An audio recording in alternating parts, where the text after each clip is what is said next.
Welcome to The Explainer. Today, we're diving into a club almost everyone on the planet has heard of, but very few truly understand. We're looking at how Manchester United's history isn't just some highlight reel of winning trophies.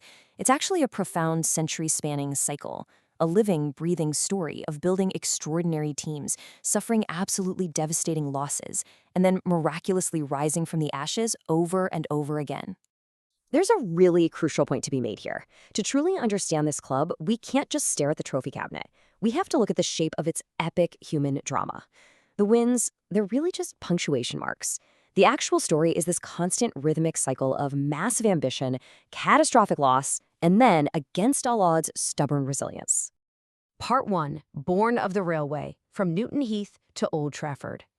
To see how this whole pattern kicked off, we've got to go way back to 1878. They weren't Manchester United yet, they were just Newton Heath, a humble crew of railway workers playing in green and gold, constantly battling debt.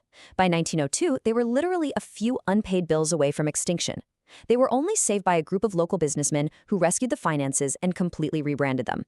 Out went the green and gold, and in came the famous red and white. They claimed a massive new identity, Manchester United. This newfound ambition quickly kicked off their very first cycle. Under manager Ernest Magnol, they reached their first real summit, snagging the league title in 1908 and opening the massive Old Trafford Stadium in 1910. But man, that momentum just did not last. World War I hit, play was suspended, the squad aged out, and the club went into a serious nosedive. By 1934, they were 90 minutes away from dropping into the third tier of English football. That first great build had completely collapsed into the wilderness. Part 2. Triumph and Munich Tragedy. The Rise and Fall of the Babes. So, emerging from the rubble of World War II, in walks manager Matt Busby in 1945. And he brings this radical vision that totally defied the conventional wisdom of the time.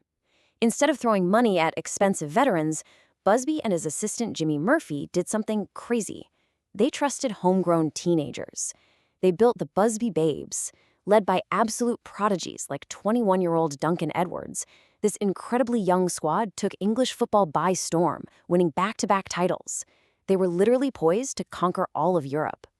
But then, the unthinkable happens.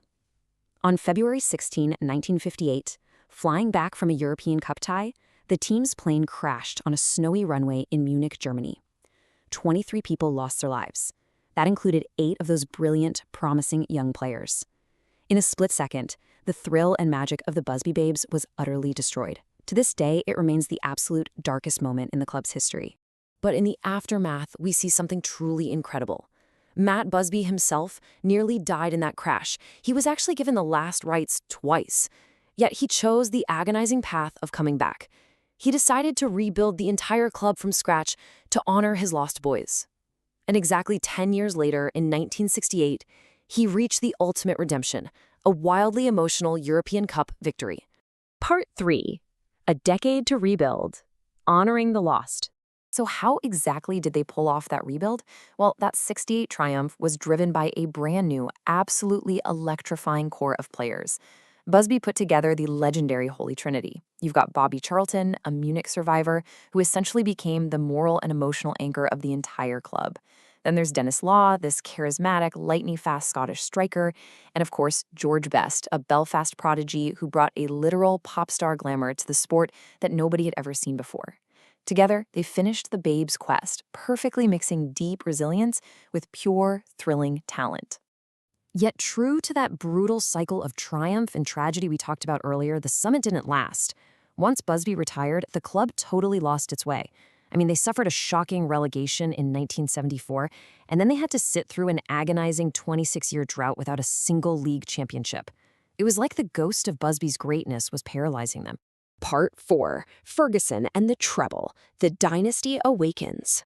In 1986, Alex Ferguson stepped in to break the curse. He immediately started tearing down the club's drinking culture to rebuild its professional foundation.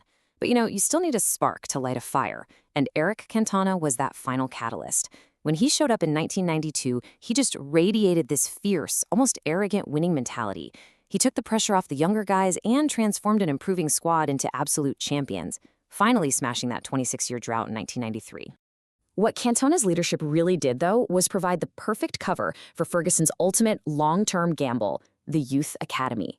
Completely echoing the Busby babes from decades earlier, this amazing crop of homegrown talent, names you definitely know, like Beckham, Scholes, and Giggs, stepped up. They became the relentless, beating heart of United's modern dynasty. Now, obviously, not everyone bought into this right away. There was extreme doubt from pundits about Ferguson's strategy of relying on a bunch of kids. But those very same kids went out and completely dominated the league, winning the double that exact season. The absolute peak of this whole never-say-die philosophy? The 1999 treble.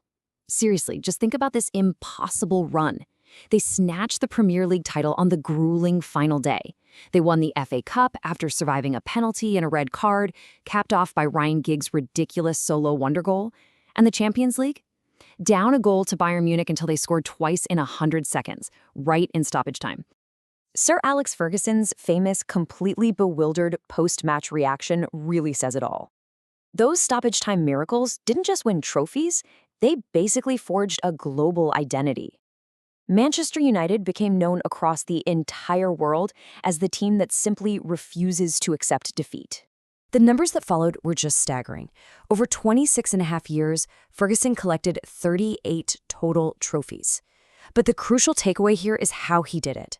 Unlike the eras that followed Magnol or Busby, Ferguson kept the greatness going by ruthlessly breaking down and rebuilding successful squads before they even had a chance to decline. He was an absolute master of reinvention, eventually retiring on top as a champion in 2013. Part 5. The Search for Identity. The Cycle Renews. Since 2013, the club has slipped right back into the painful phase of the cycle. Managerial churn, billions of pounds spent, intense fan protests. It all boils down to one massive question. How do you replace the irreplaceable? The modern dilemma isn't just about finding a decent coach. Ferguson wasn't just a manager. He was basically the club's entire footballing brain. When he left, the institution simply forgot how to function without a colossus running the show.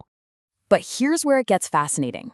If we step back, this post-2013 wilderness, with no league titles and a desperate search for identity, looks exactly like the lean decades before Busby, or that 26-year drought before Ferguson. This isn't some unique modern failure. It's actually the natural, historical precursor to their next great rebuild. Which brings us to the core message of this explainer. Why does this club matter so much to millions of people who have never even set foot in Manchester? Well, it's because they carry the profound moral weight of the Munich tragedy alongside this incredibly romantic commitment to youth. Fans don't just follow them to watch them win. They follow them because this club represents an epic human narrative of tragic loss and defiant resurrection. History tells us that eventually Manchester United is going to rise again. But it leaves us with one incredibly provocative question. Exactly who will have the vision, the patience, and the sheer strength to turn the wheel next? Thanks for exploring this with us, and definitely keep your eyes on how this epic story continues to unfold.